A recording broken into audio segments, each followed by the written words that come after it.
कि अब नदी का सिर्फ 1/4 हिस्सा ही बचा है तो वह फिर बोल पड़ा, हे प्रभु, 51 ब्राह्मण भी थोड़ा ज्यादा है। अगर मैं अब इस नदी से बाहर निकल जाऊं तो 11 ब्राह्मणों को तो भोजन कराऊंगा ही। ऐसे ही करते करते वह नदी के किनारे पर पहुंच गया। अब पानी 2-3 फुट ही रह गया था। जान बचते ही उसके स्वर और बदल गए। वह जल्दी जल्दी बोल पड़ा, हे भगवान, 11 ब्राह्मण भी ज्यादा हैं। मैं 11 न सही, लेकिन एक ब्राह्मण को तो भोजन कराऊंगा, और जरूर कराऊंगा। आखिरकार चुन्नीलाल नदी से बाहर आ गया।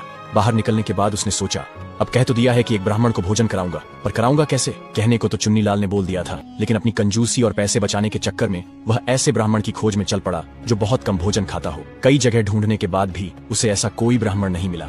वह खोजता रहा और कई लोगों से पूछने बताने के बाद आखिरकार उसे एक ब्राह्मण मिल ही गया। चुन्नीलाल उस ब्राह्मण के घर पहुंचा और कहने लगा, पंडित जी, मेरा नाम चुन्नीलाल है। मैं पास के ही गांव में रहता हूँ। दरअसल मुझे एक ब्राह्मण को भोजन कराना है, इसीलिए मैं आपके पास आया हूँ। तब वह ब्राह्मण बोला, ठीक है सेठ जी, मैं आपके घर आ जाऊंगा।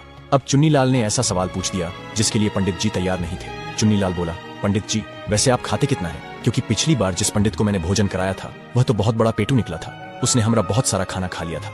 इतना सुनते ही ब्राह्मण समझ गया कि यह सेठ बहुत कंजूस है। बिना गुस्सा जताए वह तुरंत बोला, सेठ जी, मैं पेटू नहीं हूँ, मैं तो मुश्किल से सिर्फ 2 पूरी ही खा पाता हूँ। ये सुनकर चुन्नीलाल की खुशी का ठिकाना न रहा। उसे लगा कि यही सही ब्राह्मण है। खुश होते हुए वह बोला, तो ठीक है पंडित जी, आप मेरा निमंत्रण स्वीकार कीजिए।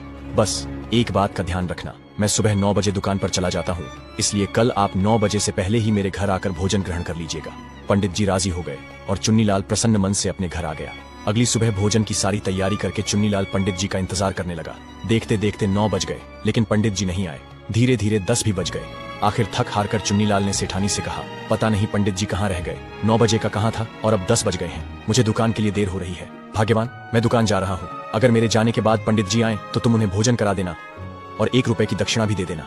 यह कहकर चुन्नीलाल घर से चला गया। उसके जाने के कुछ देर बाद करीब 12 बजे पंडित जी घर पहुंचे। उनके आते ही सेठानी उनके हाथ पैर धुलने लगी। वह पंडित जी के हाथ पैर धो ही रही थी कि तभी पंडित जी फूट फूट कर रोने लगे।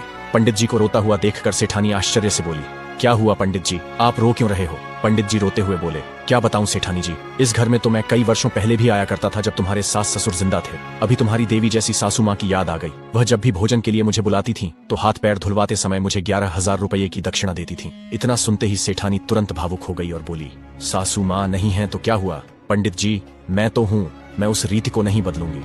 सेठानी ने तुरंत 11,000 रुपये लाकर पंडित को दे दिए। पंडित जी बड़े खुश हुए। इसके बाद सेठानी ने पंडित के लिए बढ़िया भोजन लगा दिया। पंडित ने पेट भरकर भोजन किया और भोजन खत्म करने के बाद वह एक बार फिर से फूट फूट कर रोने लगे।